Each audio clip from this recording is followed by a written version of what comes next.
Isang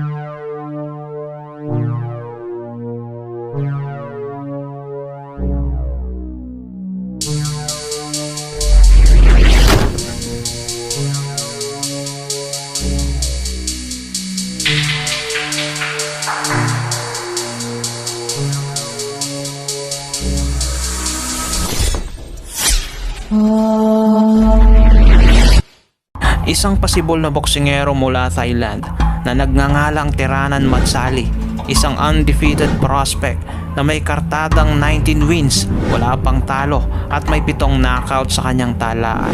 Inaasahang magiging world champion sa hinaharap dahil sa ganda ng kanyang record. Hanggang sa maitapat ito sa ating pambatong si Edison Beruela na may kartadang 15 wins, 37 losses, 8 draw at may 5 knockouts. Dahil sa dami ng talo ng ating kababayan sa kanyang talaan, ay inaasahan na sa bansang Thailand na madali lamang didispatsahin ng kanilang pambato ang dayong Pinoy na may alias na Kamatis. Ganun pa man, ang ating kababayan ay tila hindi pumunta sa Thailand para magpakain lamang sa kanilang alagang leon, kundi para sungkitin ang nakatayang bakanting titulo. Ngunit isang problema para sa ating pambato ang pagsungkit sa nasabing titulo, dahil kahit na nadomina nito ang laban at nagpakitang gila sa harapan mismo ng mga banyaga, ay hindi binigay sa ating pambato ang nakatayang titulo. Ano nga ba ang nangyari? Halina't ating balikan ang bakbakang Edison Beruela versus Tiranan Matsali para sa bakanting WBC Asian Bantamweight title taong 2018. Ngunit bago natin simulan yan ay kung maaari sana paki-like and share ng ating video at paki-subscribe ng ating channel. Maraming salamat. Sa unang rounds pa lamang ay kalmadong bumibitaw ng mga jabs ang ating kababayan, habang ang pambato ng Thailand ay tila tsumetsyempo na agad ng kanyang mga power punches. จากการแข่งขันเป็นระดับเอกแล้วมีสัมพันธ์นะครับในตรงการ ไทยพิชิตทุนที่นั้นไม่ต้องกลัวครับอยู่ขวา แข่งทั้งนั้นนะครับ ฟิลิปปินส์เป็นมาตรฐานคุณชันชัยครับ รถยนต์โปรโดยคุณ จะติดภารกิจเราลุ้นที่หน้าครับจะสี่นะครับรถยนต์บางเงินอ้าวแล้วครับเรื่องติดแล้วซ้ายกับขวาตรงนั้นครับ ก็ดูแล้วก็รู้มันจะมี มีอยู่กับนครหลวงพาดแล้วก็ช่องเจ็ดสีกินแล้ว5 เม็ดเสียงดังดังครับนี่มาแล้วครับสวยงาม เรียนแค่ม .6 Bago matapos ang rounds na ito ay nag-iwan ng 1-2 combination ng ating pambato na siyang tumama sa Thai boxer. Sa pagpasok ng rounds na ito ay tila mainit na agad ang parehong boksingero. Kapwa nagbitaw ng kanilang mga pamatay na suntok. Ngunit ang ating pambato ay sadyang hindi pa dadaig kahit na isa lamang siyang dayo sa naturang bansa, dahil hindi niya hinahayaang makalamang sa suntok ang pambato ng Thailand.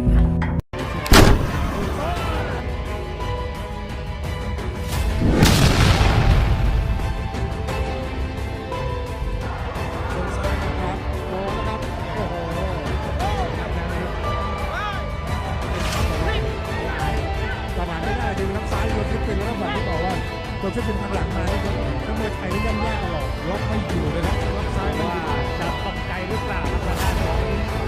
แสงอนันต์ ขวายังตกสักครู่ขวาตกก็โดนเลย เข้าเลยทางด้านของแสงอนันต์ตั้งสติให้ดีครับ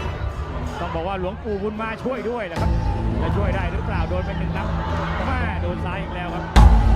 Sa pagkakataong ito ay tila ramdam ng Thai boxer ang lakas ng kamao ng ating pambato. Ngunit dahil sa kanyang pag-iwas at pag-atras ay naisalba pa niya ang rounds na ito. จะสู้11เป็นยาสามัญแต่ว่าทางเชียงชัยดื้อปัจจุบัน มีนักมวยบนเวทีด้วยนะครับ ต้องชิงต่อยก่อนครับต้องชิงต่อยก่อนครับแล้วดึงบล็อกซ้ายให้ได้โอ้โหดูครับหมอกระตุ้นนะครับกระตุ้นให้เสียงนั้นออกบัตรได้มากขึ้น ลุกได้แต่ว่าระบบการป้องกันตัวของแสงอนันต์เองก็ยังหลวมครับโดนซ้ายอีกแล้วครับ แม่ไม่ให้โดนซ้ายครับ บวก ทางซ้ายหน้าต้องนำมาก่อนครับจะต่อยหมัดโอ้ โอ้โหซ้ายโดนด้วยครับแต่แกโดนอีกนี่ครับเขาซ้ายมาจากด้านหลังเลยของเราบอกหนักน้อยนะครับครับมาอีกแล้วต้องสวนบ้างนะครับต้องสวนบ้างครับโอ้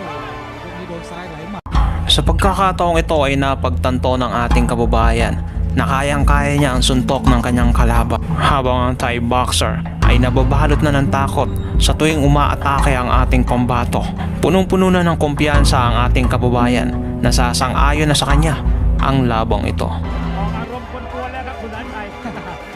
ดูแลโดนเข้าไปทำแก่ประการนะฮะเขาขู่เลยครับเป็นลักษณะขู่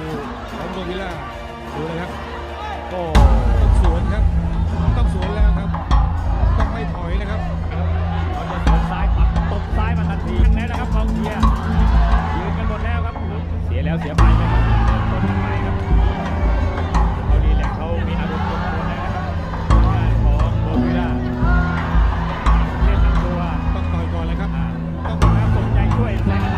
ตรงนี้เราดีขึ้นตรงนี้เราดีขึ้นเราได้ต่อยครับเพราะว่าหน้าซ้ายไม่มีครับเรามีแต่ขวาดีครับ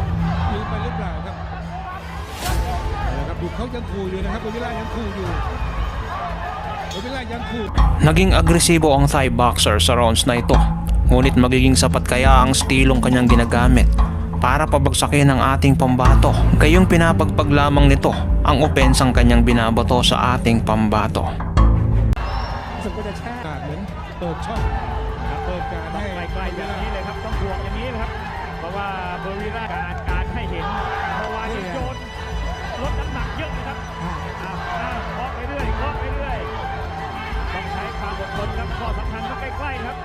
อยู่ระยะทางซ้ายนี่จะโดนทันที Dahil sa pagiging agresibo ng Thai boxer ay mas lalong nag-init ang ating pambato na siyang nagtulak sa kanya para tapusin agad ang labang ito. Isang overhand left ang binitawan ng ating pambato na siyang sumambulat sa pagmumukha ng Thai boxer. ขวาต่อยได้ดีแล้วนะครับขวาตกพอดีเลยครับ ลำบากแต่ว่าเรา เรื่องนี้น่าจะลำบาก เลิกเลยครับเลิกเลยครับ จบยก6ครับโอ้โหการซ้ายไม่อยู่ครับดูครับ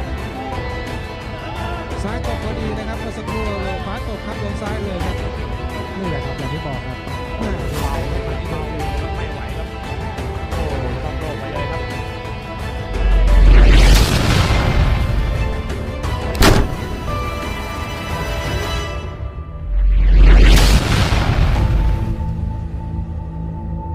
Isang impresibong panalo ang ginawa ng ating kababayan laban sa undefeated na pambato ng Thailand. Hindi makapaniwala ang mga Thai sa kanilang nasaksihan dahil ang kanilang undefeated prospect ay tinalo lamang ng isang boksingerong napakaraming talo sa isang hindi kaaya-ayang paraan. Ganun pa man, kahit nagwagi ang ating kababayan ay hindi pa rin ito pwedeng makuha ang bakanting nakataya sa labang ito sa kadahilan ng sumobra sa timbang ang ating pambato na dapat na 118 pounds limit sa bantamweight division. Kaya naman nanatiling bakante ang titulo sa kabila ng impresibong panalo ng ating pambato.